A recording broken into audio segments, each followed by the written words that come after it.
Hey golfers, let's talk about a simple mistake that's probably adding strokes to your score every single round.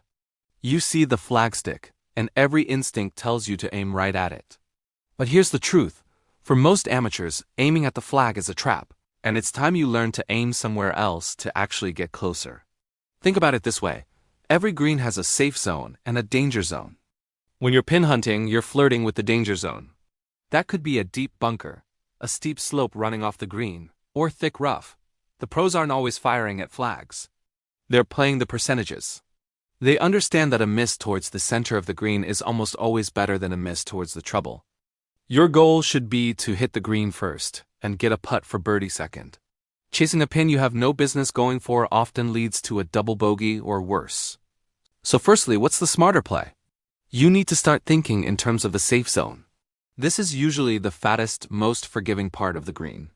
Let's visualize this. Imagine we're looking at a green from the fairway.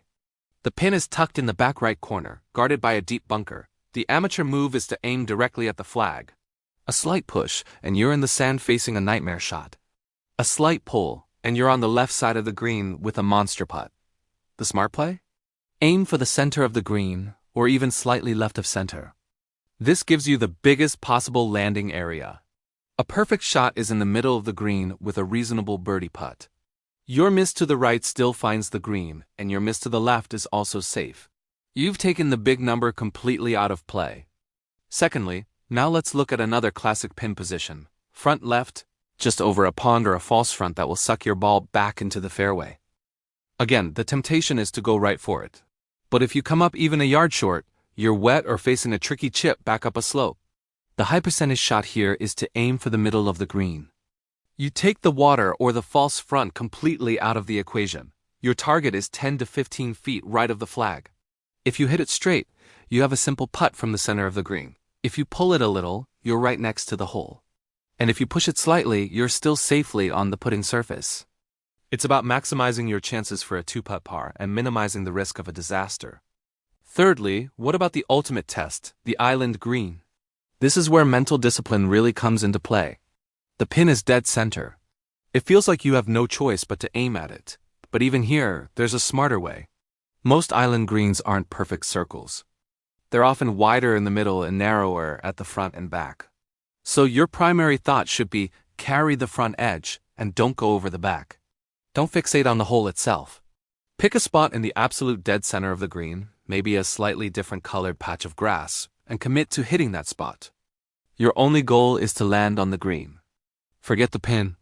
By focusing on the largest part of the target, you give yourself the best possible chance of walking away with a par. So here is a simple rule of thumb you can take to the course on your very next round.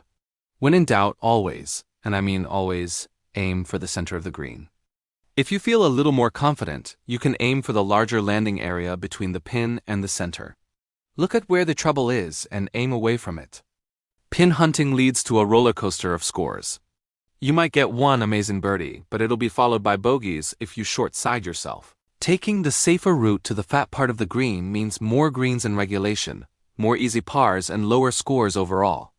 It might not feel as heroic, but winning golf isn't about hero shots. It's about avoiding the big numbers. Try this on your next round and let me know how it goes. So forget the pins and just focus on lowering your scores. Like and subscribe for more tips. And be sure to check out our other course management videos in this playlist.